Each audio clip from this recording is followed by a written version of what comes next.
The views, thoughts, and opinions expressed during this or any broadcast belong solely to our guests or our hosts. These broadcasts do not represent or reflect the views of their employers, sponsors, or affiliated organizations.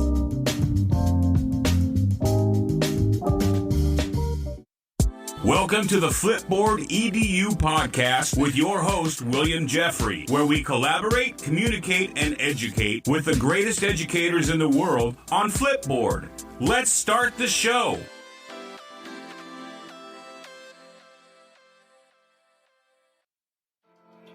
Welcome back, Flipboard fam. This is your favorite coach, Coach Jeffrey, and the Devious Licks is the newest trend to hit the social media platform TikTok this school year.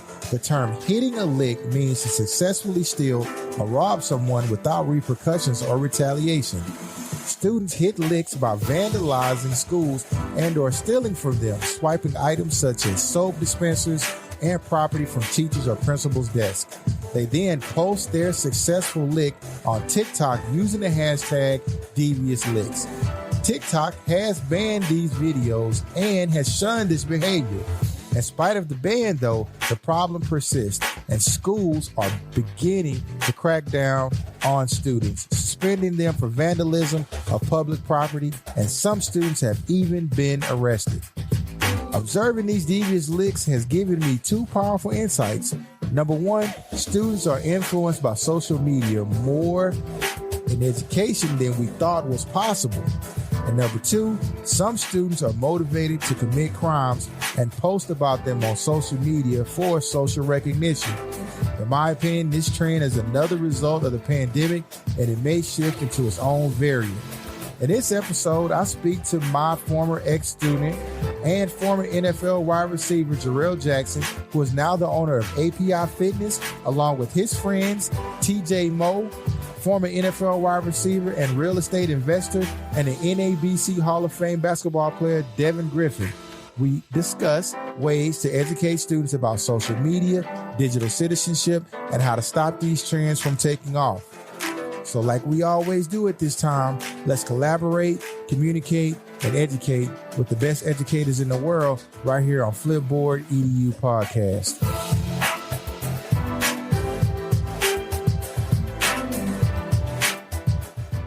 So question number one, first of all, why do you think that students are doing this challenge in the first place? There's this challenge called Devious Licks Challenge.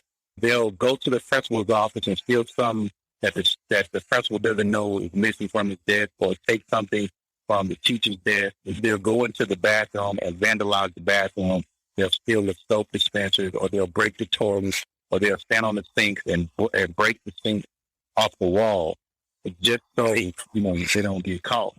And so they just basically try to hit a lick. And so we know what hitting a lick means. This is now a thing that these kids are really getting into. So the first question is, why do you think students are doing this challenge in the first place? All right, that's a tricky one, because you got to think, Coach, if we had this much social media exposure when we was kids, we had some people around us that would have been coming up with the craziest whatevers consistently. You talking about putting yourself in a situation you can't return from. Yeah. Vandalism. We talking about legal stuff now. Before we get to that point, because that's another question that I do have. So these students are doing this challenge, and I know you didn't have social media when you were at school. It wasn't that big yet. It was just not on there, and we were just now getting on Twitter. I remember I started Twitter up with your class. The question is like, what is it about going into a principal's office and taking something off their desk and then posting on social media, or taking something from a teacher without the teacher knowing, and he's showing it? Why is that what students are interested in? To me, that's a tough one, because you're talking about, we say this a lot, it's fake gangster. So you already know how we grew up, where hitting a lick, you was doing that just when you trying to come up, and you don't want nobody to even know you hit a lick. So I feel like for these kids seeing these trends, and it's the negative stuff that they attracted to. All the trends that's starting to get popular, doing something ignorant so they can get as many wow factors as they can get. But I can't even tell you, I don't even understand why you pretty much telling on yourself. Because eventually somebody gonna track it to, okay, Jarrell did this. He done posted about it. And a lot of the reasons why I think kids do it, man, they copycats. I feel like the trend nowadays is how do I get popular? That's the thing that's going on right now. I like that. I want to welcome my other two listeners that we have on here, Dev and yeah, and Devin live out here in Columbia with me, train athletes and play a little pro basketball. Big Chan was out here. He work out at my gym. Okay. Everybody swinging in. TJ, what's going on? Dev, Trav, Laura, I see. All right, good. There we go. I think, it says I'm only allowed up to 2 co-hosts. So I'll get your people up. If you're on, you're welcome to speak. I want to welcome everybody. My name is William Jeffrey. I am also known as Coach Jeffrey. I did coach your boy Jay Rail back when he was 13 and skinny. And now he's 30 and skinny. Kind of swole now, TJ. I hit 2102 the other day. No kidding. Okay. Cow. PR? I'm still in that field ready, baby. No kidding. Hey, welcome, fellas. So this is my first time trying out Twitter Spaces, and there's a thing called Devious Lit. And so what kids are doing is they are going into schools and they're committing almost petty crimes trying to hit a lick. And so I asked Jarrell question number 1, and as I ask these questions, I'm like a tweet, the chat. I don't know if you've ever seen a Twitter chat, but that's what this is. So hitting a lick from back in the day where it stands from is when you would take something from somebody there would be no repercussion. So, for instance, you could rob somebody or you could steal something from somebody, and then you hit a lick. And that you could get away with no fear of retaliation because you hit that lick. You have taken that from somebody. Nobody's going to come and get it from you, so you're acting on the come up. So that's what we used to call hitting licks back in the day. Hey, Dad, welcome to the show, man. Hey, so are you looking for a solution? Because I definitely heard already some solutions for. Okay. I do have a second question for you because I think Jarrell really did hit that first question real good. So here's my next question for you. The question is, should schools have students arrested for these challenges, or should school discipline be applied? My answer to that, come over around the East St. Louis area. It's a different demographic. Like you said, kids going to school thinking it's cool to just destroy a bathroom. And I don't mean to bring race into it, but I think it's different levels of what people think they can get away with. Like in my hometown, they are arresting kids for anything similar along them lines, and they've been doing it for the last 10 years. And I think that's why you don't see that in certain areas. Not saying it's not everywhere, but this challenge to me seemed more suburban, where they, you know what I'm saying, petty vandalism, big stuff, but they not getting no consequences from it. I think you just take it to the extreme. The first person to get all the way out of line, they've been arresting kids, you know what I'm saying, for other stuff in my area. So go ahead and show them. Y'all gonna keep it up. This was gonna happen. And I think you're gonna see a lot less of that. And so you say you're from the East St. Louis area. I'm familiar with that area. Your friends growing up in your neighborhood, they would understand that if you commit a petty crime, there's more than likely you're going to do some time behind that, correct? Yeah. If a fight is instantly you going to jail, you getting cuffed when they break it up and going to jail, but let alone vandalism or something to that extreme for these devious licks I done seen. Yeah, go on here and send the jail. Now, I wouldn't say keep it on their record forever, but you got to make a statement to the rest of the kids. That's why you get to see these repeated offenses. Okay. And since you said that, I want to just, talk about that real quick. So one of the major issues in education, especially because this is a nationwide issue. So one of the issues in education currently right now, we don't want to put kids in the system. There's a prison to pipeline situation that's happening, especially in the low socioeconomic neighborhood. So the question is, if you can apply school discipline because it happened at school, do you put that kid in the system, or do you handle it by putting them in ISS or calling their parent or something to that effect? Like, how do you feel about that? So the way it's been done that I've seen is once you get 18, you get a restart. But no, hold them accountable, because what about the teacher's safety? What about the staff safety? What about the other people around the other kids' safety? You know what I mean? That's what you got to think about. They knew they was doing wrong, especially the fact that you recorded it and posted. You intentionally went and did that, so these are the consequences, and that's just how I feel.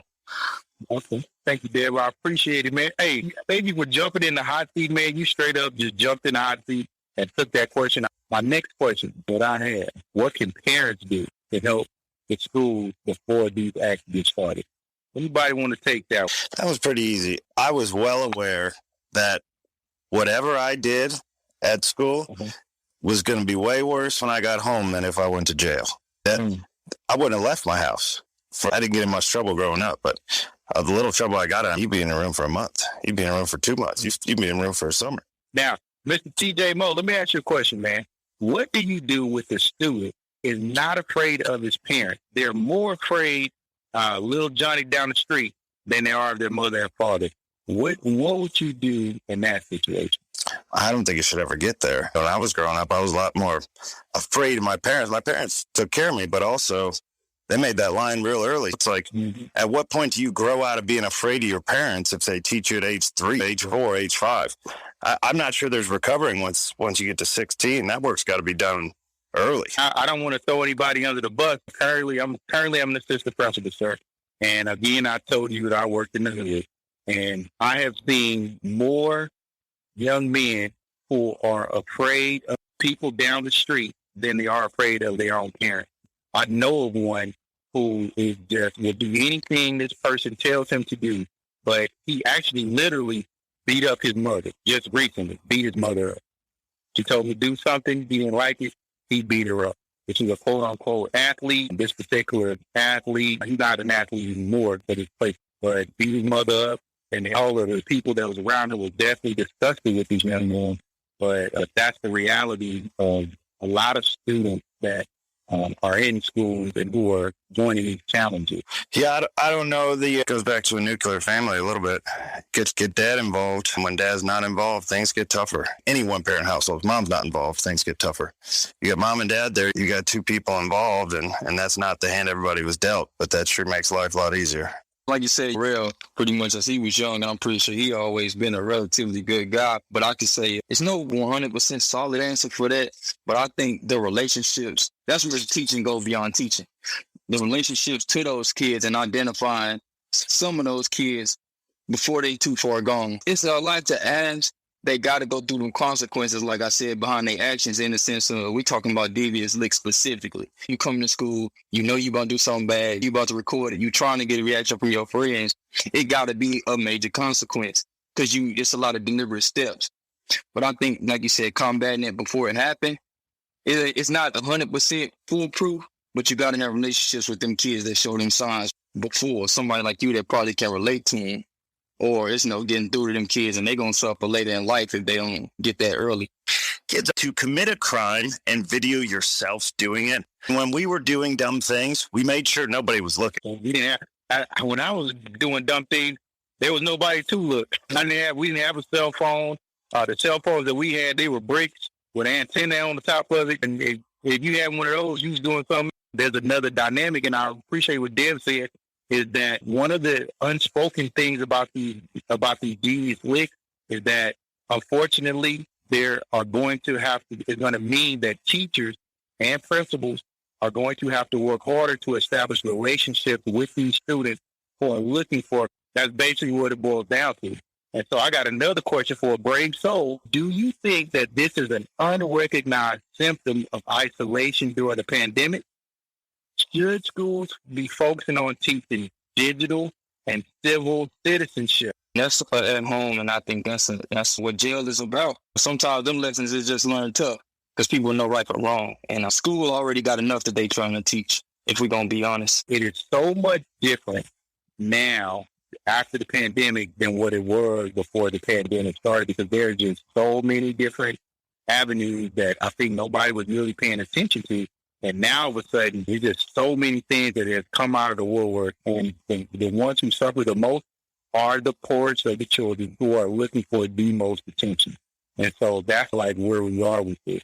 And then that student is more scared of Johnny down the street than they are of the parent in their household. What is the school's role to stop the vandalism? Because during the pandemic, everybody needs a restroom. You know what I'm saying? And everybody needs to be able to keep their hands clean. And these students are taking soap dispensers, starting off with soap dispensers and breaking toilets and those types of things, breaking sinks. But then they're also going into people's offices and taking things the newest challenge, and I just tweeted this one. This is the newest one. They are unscrewing the lug nuts off of teachers' tires. I just tweeted that, my tweet. So the question is, should schools be trying to focus on teaching digital and civil citizens? Man, that's such a financial burden, though. Like that, I think that's down the line. That's not going to happen immediately. If you're trying to do something immediately, bro, that's a whole system reset you're talking about. Yeah. So I get it, but that's so big. I think they need to be something more immediate. And plus, digital, like I said, man, the areas I know, they ain't nowhere near that. You know what I'm saying? That's not happening. If we just being real. So in East St. Louis, I'm sorry, did you grow up with social media, sir? So I was kind of in that little mix. Like I was in the early stages of video games, so I got to see before technology and how it grew to where it's at today, if that makes sense. I got a cell phone in the 7th grade. Oh, okay. All right. And so when you were on your cell phone, did y'all have MySpace or what did y'all have, Twitter? Yeah, MySpace was like the earliest. Yeah, I think Jarrell and them had MySpace back in I think Jarrell was in that MySpace more. But hey, Dev, I sure appreciate you popping on, man. But this is my last question. My last question for tonight is, why do you think that other students are not stepping up to these acts from happening and stopping these actions happening? I will give a quick story about Jarrell. One thing that I can say about Jarrell when Jarrell was a young man was that him and the group of friends that he was around, they didn't allow their friends to do dumb stuff and continue to hang around them. That's one thing that I can appreciate about Jarrell when he was especially after the pandemic. I think that because students have been in isolation to some degree, that social acceptance piece is like very important to them. So the question is, what happened to leadership in high school? If everybody was at home with their parents and everybody was able to take care or have to survive through a pandemic, you just think on the other side of that, things like leadership, camaraderie, civility, those things would come to the forefront. But why is that not happening in our schools? Like I said, it seemed like, can I say a little bit? Yeah. It take a leader to stop a leader. And most of the kids is probably doing that or probably leaders, but in a negative circle. So when we talked about the relationships with teachers, for like instance, going back in time, if you close to Jarrell, and Jarrell is one of them stand out, you would probably build a relationship with Jarrell. Hey, can you watch your homie, man? Make sure, because you kind of know the kids that'll do something like that beforehand, if that makes sense. Because most kids not going to step up and stop it. It's like, he going to do it, he going to do it. It's out of my control. But it'll take another leader to, you know what I'm saying, put a grasp on that. Hey, Jarrell, you came back up. You want to say something? Yeah, now I was going to explain, like, kind of the who runs the show. So we didn't, like me, Dev, we didn't have social media like that. So we didn't have to deal with the whole, like, status. We didn't have social media. At least we didn't have social media that was interactive and who with so many followers like they do now, which means the people that had the status was who? It was the athletes. Those were the guys that had more pull when it came to what was popular, what was popping, what was going on. And the reason I was such a big impact was because of that. And nowadays, with social media being so huge and what it is more so, man, who has the most, who has the power to get a trend going? So you catch now that a lot of kids they're going to follow who has the most followers. And we didn't have to worry about that because everybody wants to do, okay, what is Jarrell doing? And you ain't see Jarrell out here breaking phones. You ain't see Jarrell, stealing stuff off the teacher desk. So it just wasn't a thing. And I just feel like everybody just want to be a part of what is going on, what's popular. So I think the best way to get these kids back on track is to continue getting kids prepared for the real world financially and, how to live life as a human being. And if it wasn't for you, if it wasn't for Coach Young, if it wasn't for my parents, I could have been same statistic following the thing that I see going on. So the main goal, I think right now is continue to have these teachers that care, not the teachers that turn a blind eye and give up on the kids just because they not acting right. And definitely when it comes down to the athletic program, making sure these coaches are looking out for these kids and telling them, look, it's still a way to get to where you're going without following what other people are doing. So it's hard, like Devin said, it's hard to put the pressure on on the parents and say that they need to get better. It's hard to put pressure on their peers and tell them they need to get better. Man, a lot of times this comes out of personal responsibility. My biggest fear growing up was, okay, am I going to get to where my parents know I can get to? The potential that they know that I can get to it. Can I make that happen? So when it came to situation, if it didn't feel right, I just didn't do it. Like everybody got those feelings in their stomach before they do something they're not supposed to. That was a feeling that I trusted. Nah, this don't feel right. You know, but you got kids nowadays that they got that same feeling, but then now it's see everybody doing it. That's one of them questions that we gonna have to just let time take care of itself and see how, everything evolves. But I think it always comes down to the people around them. It's going to be the parents, it's going to be the teachers, it's going to be the coaches, it's going to be the friends. Surrounding yourself, around good people. So I will say thank you, Jarrell, for sharing. I appreciate that. I will say that what was true before social media is true now. And it is birds of a feather flock together. And you got to make good decisions. I would be honest with you, man. If there was social media when I was growing up, there would be no Coach Jeffrey, because if I recorded the stupid stuff that I did, now I'm not saying I never did none of this stuff that these kids are doing, but it wasn't on video. That's the thing. I do want to thank everybody for coming in. I want to thank you guys for coming on, Dev and Jarrell and TJ Mooney. And then I'm going to give you the floor to say your goodbye. You got another good topic, bro. I'll see y'all around soon. And Jarrell, I'm in the gym tomorrow.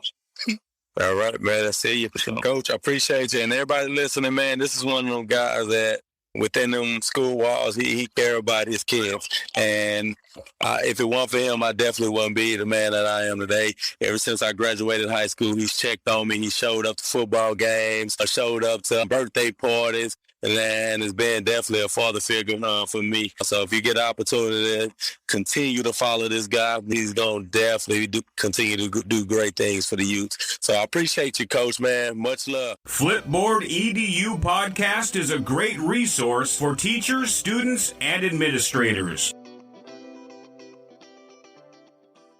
Ladies and gentlemen, it is now time for Flip Tips. Today's Flip Tip is brought to you by my homegirl, Terry Porter, from her blog on medium.com entitled Making Flipping Easy.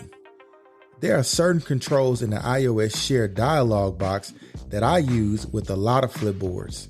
So I changed these settings on my iPad and iPhone to make flipping easy. Number one, I want Flipboard to be my primary app of choice for sharing. Those app icons in the shared dialog box are movable. Just press the icon, select, and move it. Number two, there are certain share options only available in Flipboard. These include Promote to Cover, which moves an image you flipped into your magazine to the cover of your magazine. And you can remove from your magazine, which gives you the ability to remove a flip. Shout out to my homegirl, Terry Porter, for that flip tip. Thanks, Terry. Flipboard fam, thanks for sticking with me on this episode. I want to thank Jarrell Jackson, TJ Moe, and Devin Griffin for sharing their thoughts with us on this episode. You can read more about this episode and other educators on the Educators blog on flipboard.com. I want to give another huge shout out to Aileen Laylor and Crystal Vanderboom for the editorials on the Flip EDU Educators blog. Remember to subscribe to our Flipboard EDU magazine on flipboard.com. I also have some exciting news. Flipboard has a podcast that is called The Art of Curation. Their first episode features Jennifer Frazier, a senior scientist and curator at the Exploratorium, a hands-on science museum in San Francisco. Jen shared what it's like to curate life sciences and how to reach seemingly out-of-reach audiences, and what it's like to curate with the community instead of just for them. Her love for sciences is infectious and make you want to go out and explore your natural world for yourself. So there's a new episode every Tuesday, so please rate it and subscribe. You can find it on Flipboard or anywhere you listen to podcasts. You can find it on Apple Podcasts, Spotify, Google, and Amazon. So go ahead and subscribe. Don't forget to subscribe and share our podcast with an educator or colleague. Our podcast is also available globally and everywhere you listen to podcasts. So until next time, family.